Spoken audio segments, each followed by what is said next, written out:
زندگی بے شمار خوبیوں اور انگنت برائیوں کا مجموعہ ہے۔ فضیلت کے درجے طے کرتے کرتے جب زندگی انسان کے وجود میں ظاہر ہوتی ہے تو اچھائی اور برائی کی ضدیں بھی پوری طرح نکھر جاتی ہیں۔ انسان لالچی بھی ہوتا ہے، خود غرض بھی، سیدھی راہ پر چلتے ہوئوں کو غلط راہ پر ڈال کر لوٹنے والا راہزن بھی، لیکن یہی انسان محبت، سچائی، نیکی، ہمدردی اور بے غرضی کا پیکر بھی ہے۔ جب کڑا وقت آتا ہے، جب مصیبت سخت ہوتی ہے تو پتھر دل انسان بھی پگھل جاتا ہے اور محبت اور ہمدردی کے سوتے پھوٹ بہتے۔ انسانی تاریخ گواہی دیتی ہے کہ ہر نازک مرحلے پر آخری جیت انسان کے اندر چھپی ہوئی اچھائی ہی کی ہوتی ہے۔ برائی وقتی طور پر اچھائی پر غالب بھی آ جائے تو کچھ دیر کے بعد خود بخود بکھر جاتی ہے۔ اس کی عارضی بالادستی سے اچھائی اور محکم ہو جاتی ہے اور اس کے اثر کا حلقہ وسیع تر ہو جاتا ہے۔ زندگی کے پورے سفر کو دیکھنے سے یہ بات کھل کر سامنے آتی ہے کہ برائی اور اچھائی کی مسلسل آویزش میں برائی کو کبھی دیر پا فتح حاصل نہیں ہوئی۔ زندگی کا سفر علم اور آگہی کے مشکل راستے کا سفر ہے۔ علم مشاہدے کی سچائی اور ذہن کی دیانت کے بغیر حاصل نہیں ہوتا، اور یہ بات ایک تاریخی صداقت ہے کہ انسان کا علم اجتماعی سطح پر ہمیشہ پھیلتا رہا ہے، آگے ہی بڑھتا رہا ہے۔ انسان نے پہل جب اس کرۂ زمین پر قدم رکھا تھا تو اس کے لیے اس کی ہر چیز انجانی تھی، اس کی پستیاں اور بلندیاں، اس کے زہر، اس کے تریاق، اس کے خطرات، اس کی آسائشیں، ہر چیز اندیکھی، ہر چیز اجنبی تھی۔ اس کے اندر سے آواز آئی، کھول آنکھ، زمیں دیکھ، فلک دیکھ، فضا دیکھ۔ اس کے فطری جوہر نے اس کا حوصلہ بڑھایا اور پھر انسان نے اللہ کا نام لے کر اپنے سفر کا آغاز کر دیا۔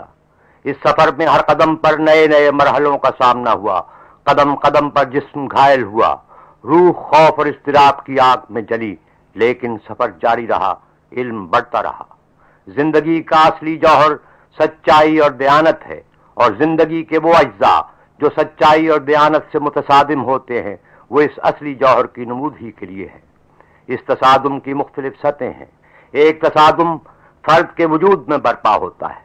وجود کا ایک حصہ آسانی چاہتا ہے، مشکلوں سے گریز کرتا ہے، دوسرا حصہ کہتا ہے نہیں، سیدھا راستہ وہ ہے جو سخت ہے، جس میں مشکلیں ہیں، تکلیفیں ہیں۔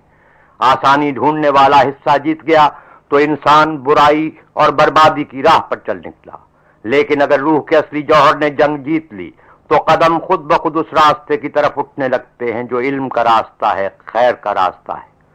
فرد برائی اور تباہی کی راہ پر چل سکتے ہیں، گروہ اور قومیں ناحق کو حق اور جھوٹ کو سچ سمجھ سکتی ہیں، لیکن پوری انسانیت ہمیشہ صرف سچ اور خیر ہی کے راستے پر گامزن رہتی ہے، اس لیے کہ ہر دور، ہر مرحلے، راہ کے ہر موڑ پر ہمیشہ کچھ لوگ ایسے ہوتے ہیں جو اسے بھٹکنے اور گمراہ ہونے سے بچا لیتے ہیں۔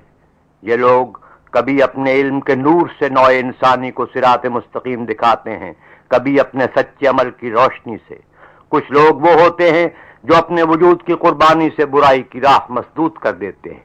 ان کے خاک و خون میں لتھڑے ہوئے مقدس جسم راستے کے سنگ میل بن جاتے ہیں۔ ان کے پاک خون کا ہر قطرہ ایک روشن چراغ بن جاتا ہے۔ وہ مرحلے جنہیں فلسفیوں کی علمی کاوش صدیوں میں طے نہ کر پاتی، شہیدوں کی قربانی سے چشم زدن میں سر ہو جاتے ہیں۔ یہ عظیم لوگ اپنی جان دے کر نسل انسانی کی بقا کا تحفظ کرتے ہیں، اچھائی اور سچ اور علم اور تقویٰ کا بول بالا کرتے ہیں، اور یوں انسانیت کے وجود میں ہمیشہ زندہ رہتے ہیں۔ اسی لیے قرآن حکیم نے کہا ہے کہ شہیدوں کو مردہ نہ جانو کہ وہ زندہ جاوداں ہیں۔ This program is the sole property of Central Productions, Pakistan Broadcasting Corporation, Islamabad. Piracy in this regard is illegal.